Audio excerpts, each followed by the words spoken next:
সব্যসাচী দা, আপনি একজন অ্যাডভোকেট, হাইকোর্টের অ্যাডভোকেট। আমরা দেখছি আইত্রি হালদার বড়ুয়া নামে একজন হাইকোর্টের অ্যাডভোকেট কমপ্লেন লজ করেছে দীপশিতা ধর এবং ঐশী ঘোষের বিরুদ্ধে। কি কমপ্লেন করেছে? দীপশিতা ধর এবং ঐশী ঘোষ নাকি ভারত বিরোধী পোস্ট করেছে। কি পোস্ট করেছে সেটা আমি পড়ে শোনাচ্ছি। ঐশী ঘোষ লিখেছে, ডি এসকালেট নাও, যুদ্ধ চায় না, no if no but, war is not a video game, how it can give us satisfaction. এই লাইনটা লেখার জন্য নাকি এনার বিরুদ্ধে কমপ্লেন করা হয়েছে হাইকোর্টে। আর কমপ্লেন করেছেন একজন অ্যাডভোকেট আয়ত্রী হালদার বড়ুয়া। উনি নিজের নাম্বারও দিয়েছে, বলছে কেউ যদি এই পোস্টটা করে, ডি এসকালেট নাও, সঙ্গে সঙ্গে ওনাকে রিপোর্ট করতে এবং ওনার বিরুদ্ধে মামলা করা হবে। তার সঙ্গে আরেকটা আমি একটা কথা বলি, দেখুন এই মামলাগুলি যে কেউ করতেই পারেন, কমপ্লেন করতে পারেন, কেসও করতে পারেন, যা খুশি করতে পারেন, কিন্তু যা বলবেন সেটাই তো ভারতের আইন অনুযায়ী অপরাধ বা অপরাধের চেষ্টা করা হয় না। সুতরাং ভারতের আইনটা এখনো পর্যন্ত আছে, ভারতের সংবিধানটা এখনো রয়েছে। যারা মনে করছে না তাদের পারসেপশন, 1 নম্বর। 2 নম্বর, একটা কথা মাথায় রাখার দরকার, যুদ্ধ কোনোদিন পার্মানেন্ট সলিউশন নয় কোনো সমস্যার। এটা আমার কথা নয়, এটা আন্তর্জাতিক নিরাপত্তা সংক্রান্ত বিষয়ে যারা এক্সপার্ট তাদেরই বক্তব্যের মধ্যে এটা উঠে আসে। যুদ্ধ হচ্ছে আসলে একটি ব্যতিক্রমী এবং এমার্জেন্ট সিচুয়েশন। এইটা তো আমাদের সাধারণ সময়টা নয় যুদ্ধকাল। যুদ্ধ যদি হয়, সেই যুদ্ধ একটি নির্দিষ্ট সমস্যার কারণে হয়। সেই কারণটাকে সম্পূর্ণভাবে শেষ করাটাই হচ্ছে যে কোনো যুদ্ধের লক্ষ্য। তার ভিত্তিতেই একটি দেশের পররাষ্ট্রনীতি, বিদেশ নীতি, দেশের নিজস্ব নীতি সেগুলো নির্ভর করে। আমার যতদূর ধারণা, এই মুহূর্তে দাঁড়িয়ে যারা নিজেদের মনের কথাকে রাষ্ট্রের কথা হিসেবে, দেশের কথা হিসেবে তুলে ধরবার চেষ্টা করছেন, তারা সবাই আসলে কিন্তু এই পরিস্থিতিতে দাঁড়িয়ে বিষয়টিকে কনফিউজ করবার চেষ্টা করছেন। এই যুদ্ধ পরিস্থিতিতে দাঁড়িয়ে একমাত্র ট্রুথ যদি আপনাকে অ্যাসার্টেন করতে হয়, সেই truth can only be ascertain from the official statements of our army forces. এটা খুব ইম্পর্টেন্ট। তারা কি বলছেন, তারা কি বলেছেন, এবং আমরা সেটার উপর স্ট্রিক্টলি অ্যাভয়েড করব। এই সময়টাকে কাজে লাগিয়ে কেউ তাদের রাজনৈতিক কারণে সেটাকে ব্যবহার করবেন বা এই ধরনের একটা জিগির তোলার চেষ্টা করবেন, সেটা কোনোভাবেই বরদাস্ত করা নয়। যুদ্ধের সময় আমাদের দেশকে ইউনাইটেড রাখাটা হচ্ছে আমাদের সবচেয়ে গুরুত্বপূর্ণ কাজ। যারা ইউনিটির চেষ্টা না করে দেশের মধ্যে বিভাজনের চেষ্টা করবেন, সেটা ধর্মের দাবে হতে পারে, জাতের দাবে হতে পারে, বর্ণের দাবে হতে পারে, পলিটিক্যাল বিলিফের দাবে হতে পারে, ফেথের দাবে হতে পারে, তারাই কিন্তু দেশের এই পরিস্থিতিতে দেশের বিরুদ্ধে কথা বলছে। তাহলে আমার মনে হয় যে এখানে আমাদের দেশের সরকারও এই বিষয়টিকে বারবার পর্যালোচনা করছেন।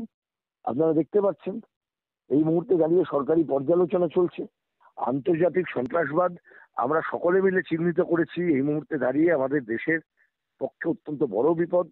তাই আমরা সবাই এই মুহূর্তে দাঁড়িয়ে সরকারের যে স্ট্যান্ড, সেই স্ট্যান্ডকে সবাই সমর্থন করা হয়েছে। এর বাইরে তো এই সময়টা রাজনীতির কথা নয়। ওরা আসলে রাজনীতির কথা বলছেন।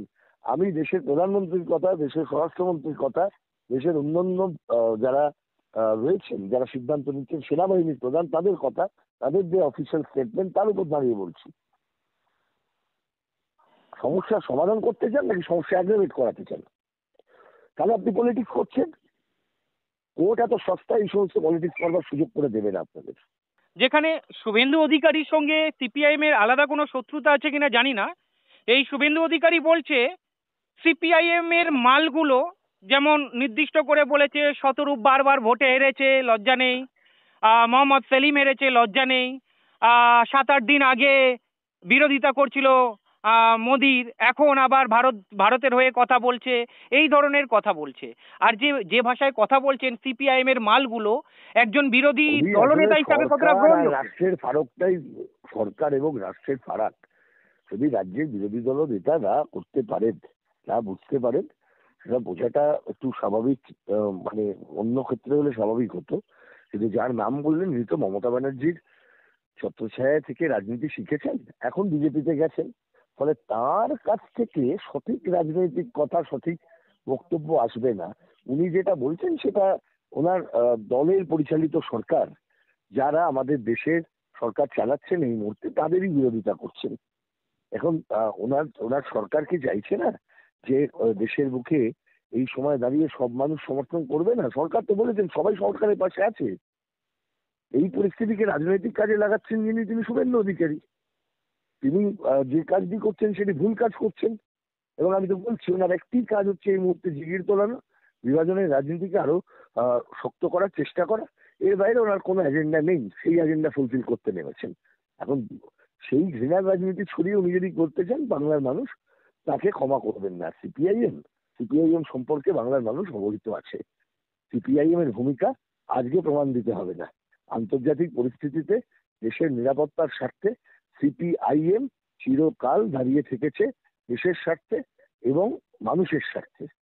মানুষকে ভিন্ন কোন রকম কল্পিত দেশের চিত্রায়নের প্রশ্নে সিপিআইএম ভিন্নমত পোষণ করে। দেশের মানুষকে নিয়ে যে দেশের মানুষের নিরাপত্তার স্বার্থে যে পলিসি তাকে সিপিআইএম দুহাত তুলে সমর্থন করেছে এবং সেই সমর্থন করার প্রশ্নে কখনো রাজনীতির ফারাক কোনোদিন বাধা হয়নি। এই মিথ্যাচার যারা করছেন এই মুহূর্তে দাঁড়িয়ে এই পরিস্থিতিতে তারা আসলে দেশের বুকে ফেক নিউজ ছড়ানোর কাজ করে চলেছেন। একদম স্যার, এই ফেক নিউজ দিয়েই আমি লাস্ট প্রশ্নই শেষ করব। আমাদের ভারতীয় মিডিয়া যেভাবে গত পরশুদিন ধরে ফেক নিউজ ছড়াচ্ছে, আর অন্যদিকে দেখতে পাচ্ছি সেনা প্রধানরা যে বয়ান দিচ্ছে সম্পূর্ণ আলাদা। এই যে যে মিডিয়া যে কাজটার যে রোল পালন করছে, ফেক নিউজ ছড়াচ্ছে, এটাও কি দেশ বিরোধী কাজ নয়? আমাদের দেশকে কলঙ্কিত করা নয়?